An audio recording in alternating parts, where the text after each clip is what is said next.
In fact, well, I will not go into my religion and what I thought was an attack on my religion once in this committee, but we would have debates that would go on well into the evening, and there is no radio, there's no TV, there's just somebody taking the notes. There may have been some print press, and at the end, we were a better committee and a better Senate for it. I'm for debate. I don't think we do debate. Senator Cruz.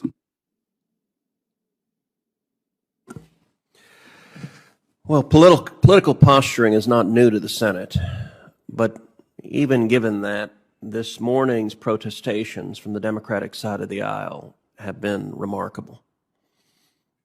The subpoenas at issue here are not about the Mueller report. It's not even about Carter Page or General Flynn. The central question here is about corruption and abuse of power. What has been made public is we now know that the previous administration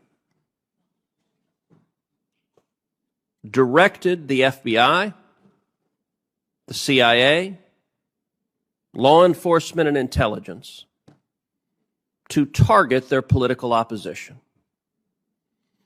This committee has now heard testimony that not only did they authorize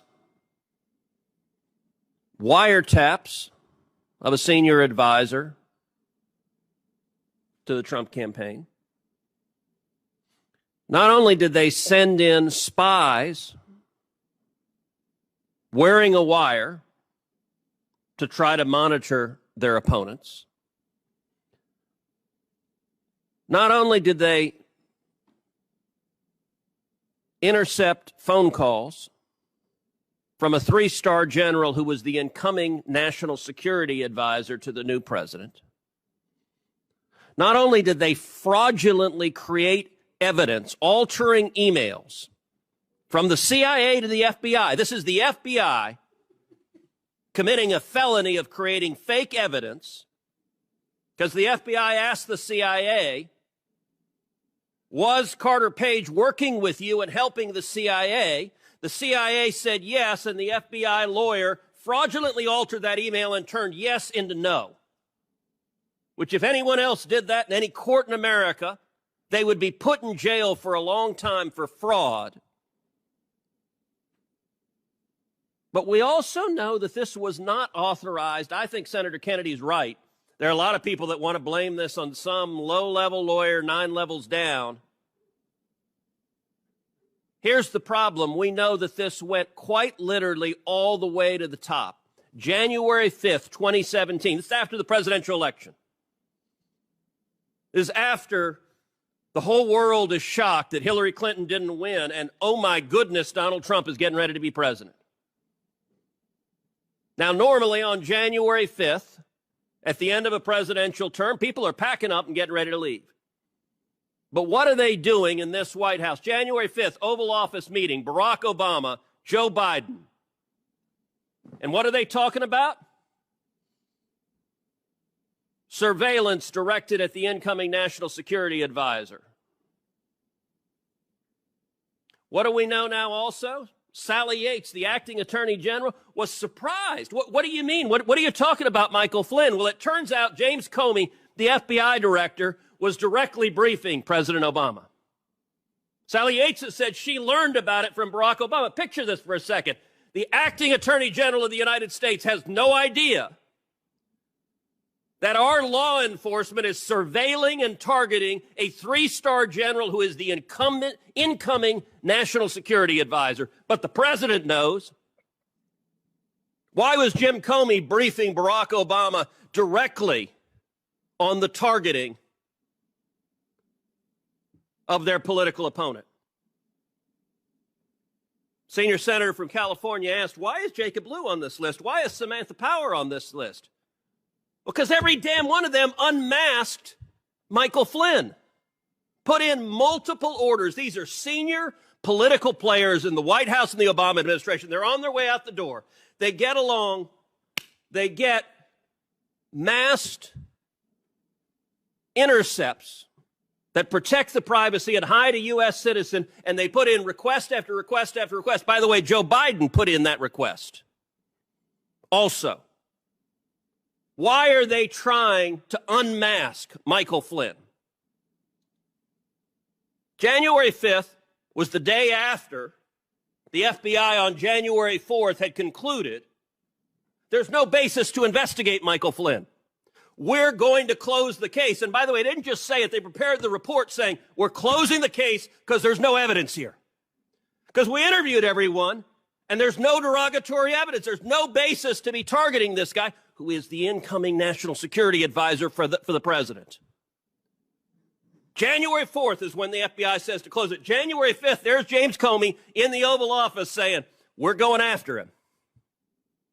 We're going after Michael Flynn. And by the way, 15 days later, January 20th, look, there is in this room probably 500 years of government experience.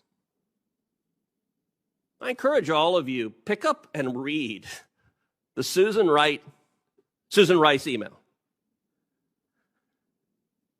Number one, it's January 20th, 2017. Everyone here knows what that date means. It's the very last day of the Obama administration. There's a new guy getting sworn in on the steps of the Capitol. We were all sitting there. Apparently, while we were sitting there, anyone else in a White House, and a lot of people here have been involved in White Houses of outgoing administrations, you're packing up your stuff. You're taking down the picture of your wife or your husband from the wall.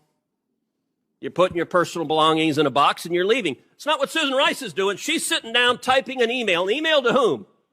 Herself. How often do you email yourself? Is that something you do a lot? Dear me, as you're leaving a job. She emails herself and writes this memo, which in the annals of government is one of the funniest damn memos you'll ever read. Dear me, the investigation of Michael Flynn is by the book. Let me be clear, it's by the book. Did I mention it's by the book? 3 times she uses the phrase by the book.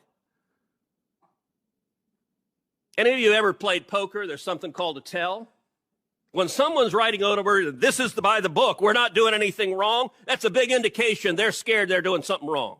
The only reason she writes that email is she's sitting there going, oh, crap, in about an hour, these next guys are going to arrive, and they might find out that we turned the FBI into the personal research arm of the DNC.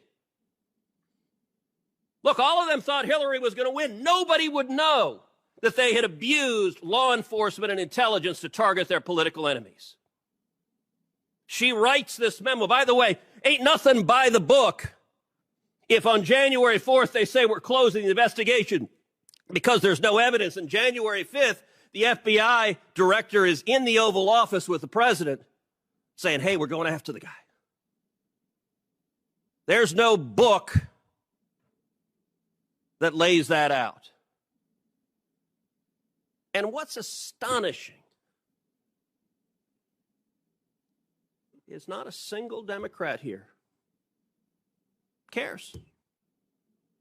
Not a one of you is troubled. Or at least you won't say it publicly. Now, I get it. It's an election year. Joe Biden's your nominee. For God's sakes, you don't want to uncover something that shows that Joe Biden was part of corruption. Barack Obama, I get it, you revere. You don't want to reveal that he was involved in the corruption, and you can't reveal Joe Biden was. So yesterday's hearing, we got Rod Rosenstein, the number 2 guy at DOJ, who on every answer is like, I didn't know.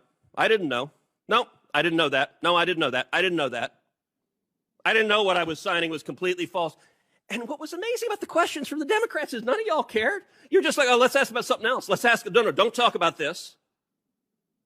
Look, this committee ought to care, and let's be clear, we had a lot of talk about if the shoe were on the other foot.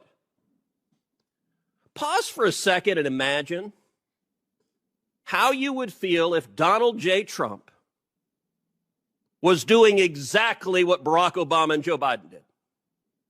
So right now, you guys copacetic with Trump putting wiretaps on the Joe Biden presidential campaign? Everything cool if Trump has the FBI send in agents wearing wires to the Joe Biden campaign? That's all good. Everything all right if they fraudulently create evidence. They doctor emails from the CIA and send it to a court under oath. No problem there? This is an absolute outrage and abuse of power. And by the way, to be clear, because I'm sure someone on Twitter will say, now Cruz has called for using the FBI to go after Joe Biden. No, to the contrary. Law enforcement and intelligence ought to be apolitical.